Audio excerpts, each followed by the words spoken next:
Bismillah, mesdames et messieurs, salam alaikum wa rahmatullahi wa barakatuh. Merci de suivre le 19h30 sur la télé Al-Bayan en ce mardi 3 décembre 2024, soit le 2 du mois d'Assani à 1446 de l'Hégire. Voici le sommaire de cette édition. Le chef Aïma Ousmane Diakité a reçu le week-end dernier la communauté musulmane des douanes, Comido.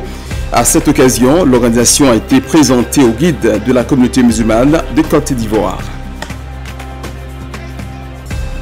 Ce mardi 3 décembre correspond à la 32e journée internationale des personnes handicapées. La coordination des associations des personnes handicapées de Côte d'Ivoire CAFSI souhaite une meilleure insertion de ces personnes. Lancée hier, l'opération Hyper-V s'étend sur tout le territoire national. À Abidjan, des agents de police sont mobilisés pour interpeller les usagers de la route contre les cas d'indiscipline.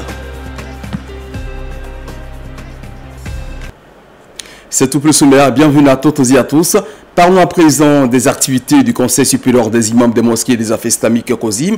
Le cheikh Aïma Ousmane Diakité a reçu samedi la visite des agents musulmans de la douane ivoirienne dans les locaux de l'institution à Benjerville, constituée au sein de la communauté musulmane des douanes Comido. Les visiteurs du jour sont venus présenter au chef de la communauté le rôle et les missions de cette corporation, suivant les explications de Jacob Koné. Depuis le renouvellement des instances, la Comido multiplie les rencontres du genre. L'organisation veut poursuivre sa marche avec la caution et les bénédictions des autorités administratives et religieuses. La délégation au siège de COSIM était composée principalement des membres du bureau qui vient d'être constitué. Occasion de présenter les missions de la structure au Cheikh Aïma et les hommes choisis pour les conduire. Le groupe, conduit par commandant Bamba Suleiman, est aussi porteur d'une nouvelle. Le 14 décembre 2024, nous allons organiser notre cérémonie d'investiture du président de la Comido et des membres du bureau. Nous ne pouvons faire cela sans avoir sa bénédiction et sa caution morale. C'est aussi l'occasion de lui transmettre les sincères remerciements de M. le directeur général des douanes, le général Dapier Alphonse, pour tout ce qu'il fait pour la communauté musulmane en général et spécifiquement pour la communauté musulmane des douanes.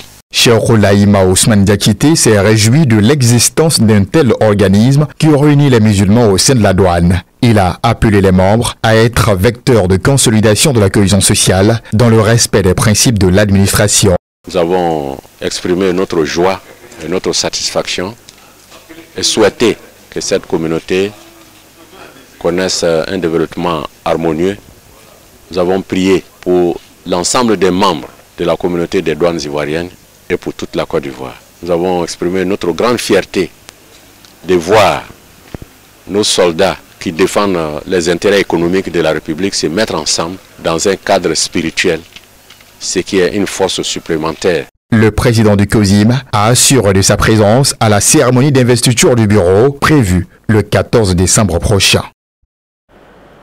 Restons avec le COSIM qui mène des actions sociales à travers ses représentations communales.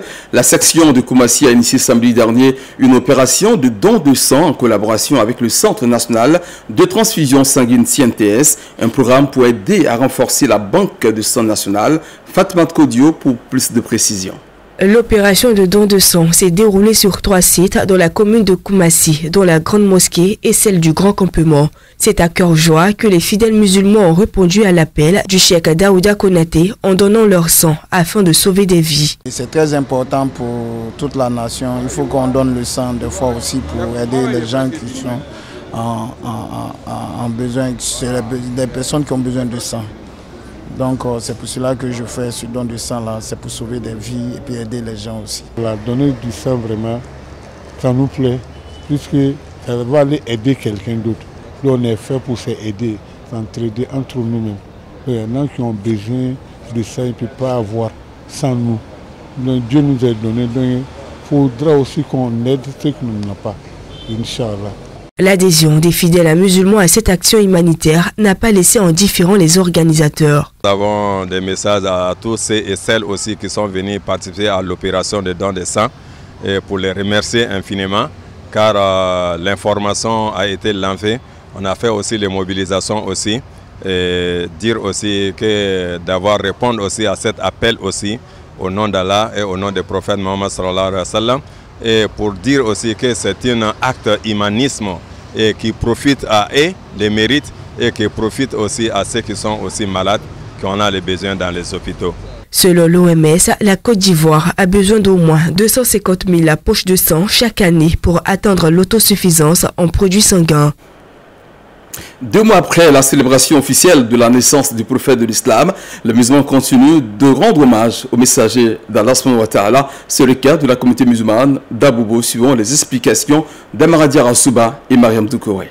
C'est une tradition qui dure depuis plus de 30 ans. Le même scénario est répété chaque année. Chants liturgiques et le ballet de guides religieux pour clamer les honneurs du meilleur des messagers. À tour de rôle, ces imams enseignent aux fidèles les valeurs du saint prophète. Je mets l'accent chaque fois sur son pardon. Voilà.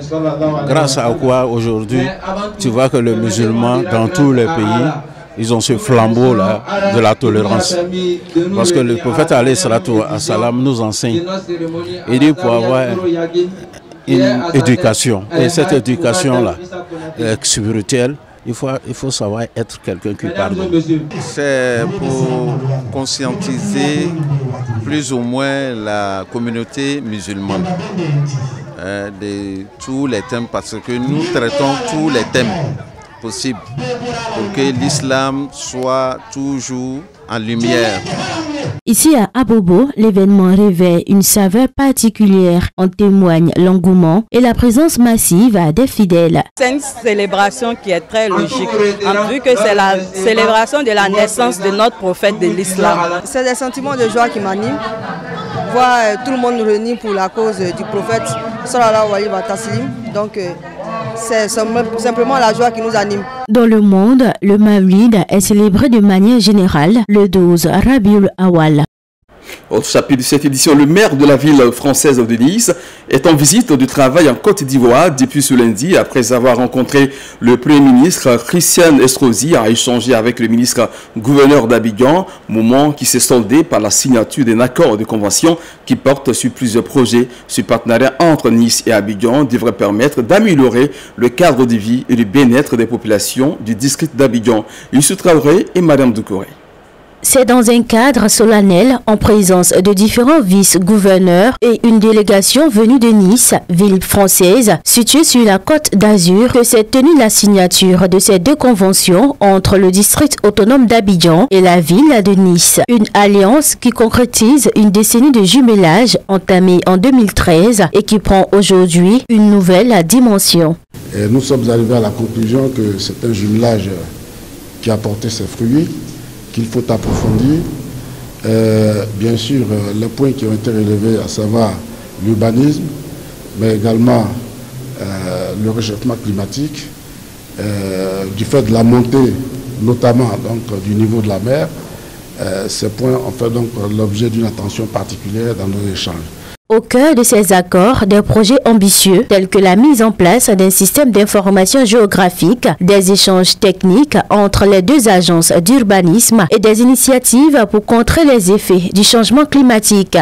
La convention que nous signons aujourd'hui entre nos deux agences d'urbanisme seront, à mon avis, des outils extrêmement efficaces pour guider nos gestes ici pour le ministre-gouverneur et son équipe à Abidjan, pour nous aussi sur le bord de la Méditerranée où nous ne manquons pas d'être inquiets par rapport à cette évolution climatique.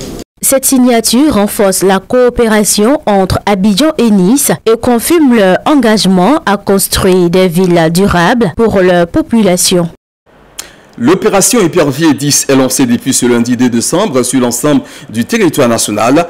Des agents du transport et forces de l'ordre sont déployés pour veiller au respect des bonnes règles de conduite. Les premières heures de cette opération n'ont pas été de tout repos pour les agents en place. Cissé Bangali et Sefet Kouyaté nous retracent le film de cette journée où des chauffeurs ont été interpellés et des véhicules saisis. Suite à l'exposé des objectifs et du déroulement de l'opération Épervier sur nos routes à la préfecture d'Abidjan, les agents du ministère des Transports et de la police nationale ont visité la fourrière de ladite préfecture où après quelques heures de contrôle, des dizaines de véhicules y étaient déjà affectés. 116 infractions ont été constatées, dont 72 pour défaut d'attestation d'assurance, 34 pour défaut de certificat de visite technique et 10 pour vitres teintées non d'origine. Nous quittons la préfecture de police afin de constater les dispositifs mis en place. Un saut à Abobo pour commencer, où on y trouve le garagiste Diomandé Loceni, interpellé pour défaut de mise à jour de sa visite technique. Il est donc sensibilisé sur la question. Ensuite, d'Abobo, nous partons pour Cocody, où l'on constate une fluidité routière inhabituelle en début de semaine. Au carrefour La Vie, le bilan enregistre 35 véhicules contrôlés, dont 2 mises en fourrière. Les usagers jugent l'opération bénéfique en ce mois de décembre. Oui, c'est une très belle opération, surtout qu'on sait que dans ce mois de décembre, c'est un mois où les débits d'alcool vont augmenter et les gens certainement vont avoir des comportements un peu irresponsables. Il est opportun tout de suite de commencer à sensibiliser la population pour amoindrir ou pour réduire les risques d'accidents de la route. Et nous terminons par le dispositif installé au niveau de l'ancien camp d'Akwedo, où 200 véhicules ont été contrôlés, dont 15 mis en fourrière. Pour cette opération épervier sur nos routes, 310 éléments de 9 districts de police sont mobilisés. Cette opération va aller crescendo. À compter du 2 décembre, nous évoluons lentement. Nous contrôlons dans un premier temps les attestations d'assurance et les visites techniques pour ensuite remonter aux véhicules qui circulent sans plaque d'immatriculation ou avec des plaques fantaisistes.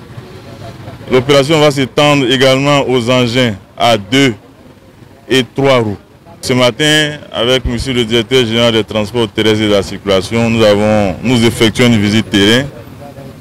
Nous avons pu observer des agents fermes et courtois engagés sur la voie publique qui donnent des résultats satisfaisants. Et le ministère des Transports accompagne de sorte à ce que l'opération, qui d'abord permet de sensibiliser, mais permet aussi de réprimer, fait en sorte que tous les usagers qui empruntent les voies ouvertes à la circulation publique se mettent en règle.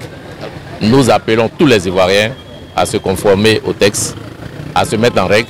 Sinon, comme l'a dit monsieur le préfet de police, à garer leurs véhicules le temps de se conformer à la réglementation. Selon Yeokolo, 600 accidents de circulation sont enregistrés par semaine sur les voies publiques abidjanaises. L'opération épervier sur nos routes vient donc pallier les problèmes liés à l'insécurité routière. Le ministère de l'Éducation nationale mise sur l'innovation pour améliorer le système éducatif ivoirien. Ce lundi, la première édition des journées ouvertes pour l'utilisation de la recherche et de l'innovation. L'objectif de ces 2 jours de réflexion est de collecter des données et ressources auprès du corps enseignant pour une école plus performante. Suivant les explications d'Amara Diarasouba.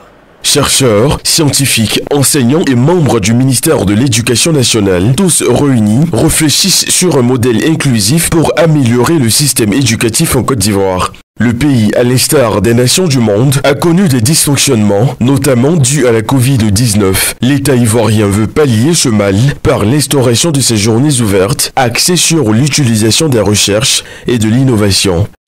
Ces journées ouvertes ne sont pas simplement un cadre d'échange.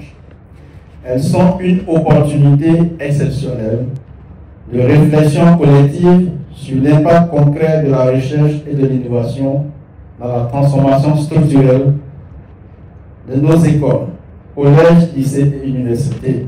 Ce cadre de réflexion s'inscrit dans la mise en œuvre des recommandations assorties des États généraux pour l'éducation nationale. La ministre de tutelle, le professeur Marietou Koné, par la voix de son porte-parole, appelle les acteurs de l'écosystème éducatif ivoirien à faire de cette rencontre un pilier pour une éducation ivoirienne plus solide. Mesdames et messieurs, il est de notre devoir collectif et individuel de faire de l'éducation de base une priorité.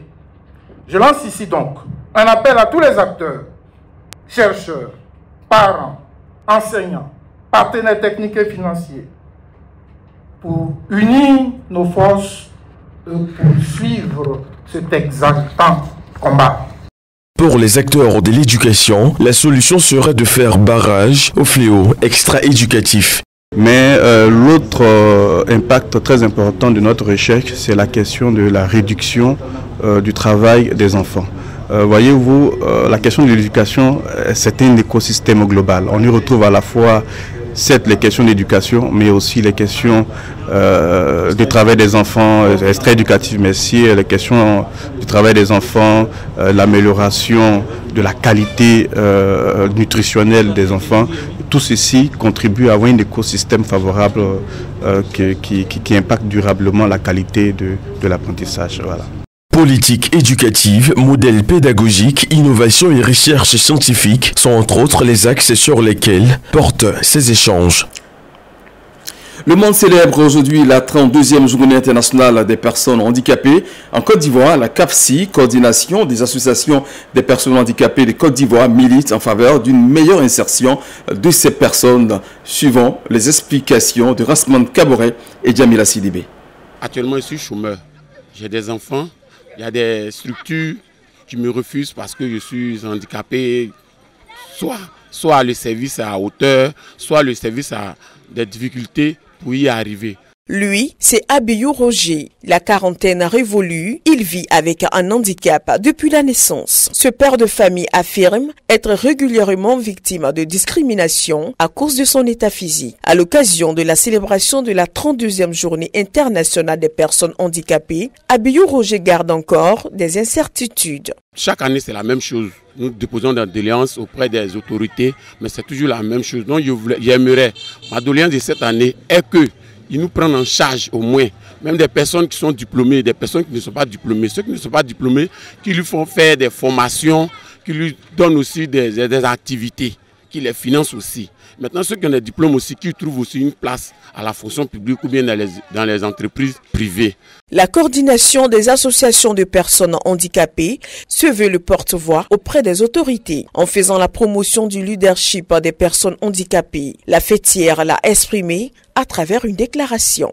Changer les mentalités et surtout lutter contre les stéréotypes en éduquant la société par une sensibilisation sur les réalités du handicap afin de déconstruire les préjugés et promouvoir une vision plus inclusive. En clair, nous devons tous, autant que nous sommes, nous engager à créer des opportunités pour que les personnes handicapées puissent exercer leur leadership, non seulement dans des rôles de soutien, mais aussi dans des positions décisionnelles stratégiques, car leurs contributions sont indispensables pour un avenir où chacun a sa place et où les différences sont valorisées. Un avenir inclusif et durable commence par l'inclusion véritable des personnes handicapées dans tous les aspects de la vie sociale, politique et économique. Le monde compte plus de 1 milliard de personnes en situation de handicap, avec près de 4 millions de personnes vivant en Côte d'Ivoire. Un chiffre qui interpelle sur l'urgence des décideurs à œuvrer pour une société plus juste et plus inclusive. Recrutement abusif, discrimination ou salaire inégal sont quelques pratiques auxquelles sont confrontés les travailleurs issus des agences d'emploi privées pour aider à assurer un recrutement plus équitable dans ces entreprises. L'Organisation internationale du travail a initié jeudi dernier un atelier avec les acteurs du secteur. Au plateau, l'idée est d'appuyer la structuration et la professionnalisation des agences d'emploi privées, comme nous l'explique Safia Triaté. En Côte d'Ivoire, il existe au moins 321 agences d'emploi privées qui exercent dans le secteur du recrutement et du placement selon les données de l'Agence Emploi Jeunes. On trouve au sein de ces entités plusieurs acteurs informels ou qui opèrent sans agrément. Des situations irrégulières qui entraînent des conséquences néfastes sur la qualité des services et des travailleurs. Nous attendons de ces participants-là qu'ils puissent s'approprier disons l'activité, puisque c'est leur besoin qu'ils ont eu à exprimer eux-mêmes. Nous venons en appui et notre objectif c'est d'arriver à terme de professionnaliser le secteur. Le projet FAIR, initié par l'OIT, est une réponse au défi du recrutement qui prévoit d'appuyer les AEP dans un processus d'organisation et professionnalisation du secteur. Cela afin de pouvoir entrer en dialogue structuré avec les pouvoirs publics, s'approprier les enjeux du placement national et international et formaliser davantage le secteur. L'objectif de cet atelier, c'est surtout de les accompagner vers une professionnalisation du secteur en se fédérant. Parce que c'est important, lorsqu'ils sont ensemble et qu'ils se connaissent, ils peuvent mutualiser leurs efforts pour lutter contre la concurrence. Nous participons à ce programme sur le recrutement équitable, ce qui nous conduit aujourd'hui à être à cet atelier pour essayer, avec l'appui de l'OIT, aussi de l'Agence Emploi Jeunes, à amener progressivement les entreprises du secteur de recrutement équitable à mieux saisir les opportunités qui sont dans leur secteur d'activité et à surtout s'organiser pour pouvoir être une force de dialogue, tant avec les pouvoirs publics, mais aussi avec les autres acteurs. En prélude à cette assise, l'OIT avait organisé une série d'ateliers en juin 2024 avec 114 agences d'emploi privées. Ce séminaire servira de base de réflexion pour développer une plateforme de plaidoyer et d'action d'une éventuelle association des AEP. C'est au début des années 1600 que le royaume de Bouna a vu le jour grâce au héros Bunkani. Aujourd'hui, le royaume est placé sous le règne de Sa Majesté Nerebiliman depuis 2018.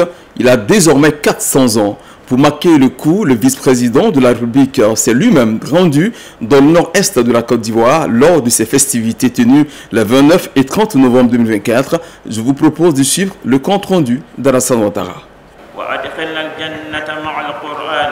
Ces festivités des 400 ans du royaume de Bunkani ont débuté par la lecture intégrale du Coran et de bénédiction à la grande mosquée de Bouna. L'après-midi, la cérémonie de lancement des activités s'est tenue en présence de plusieurs délégations venues de l'intérieur du pays et du Ghana. Ces participants de l'extérieur ont marqué leur présence par les danses traditionnelles. Cette première journée s'est achevée par la visite du village gastronomique et artisanal. Le lendemain, la cérémonie officielle a vu la présence du vice-président de la République qui avait à ses côtés plusieurs ministres et autorités du pays, dont l'ambassadeur de la France. Les délégations venues de l'intérieur du pays et du Ghana avaient à leur tête leur roi et chef traditionnel.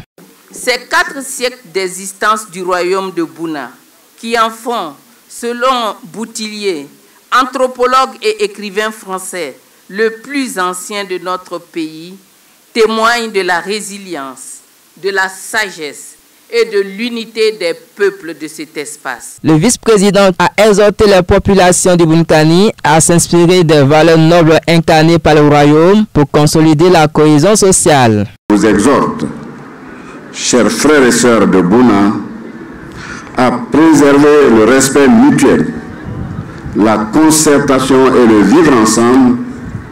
J'invite en particulier les jeunes et les cadres de Bouna à s'inspirer des valeurs nobles incarnées par le royaume et à s'engager à solidité, à consolider, à l'unité et à la solidarité, fondement essentiel du progrès que doit connaître une région. À cette occasion, le peuple du Bunkani a valorisé sa culture à travers les danses traditionnelles.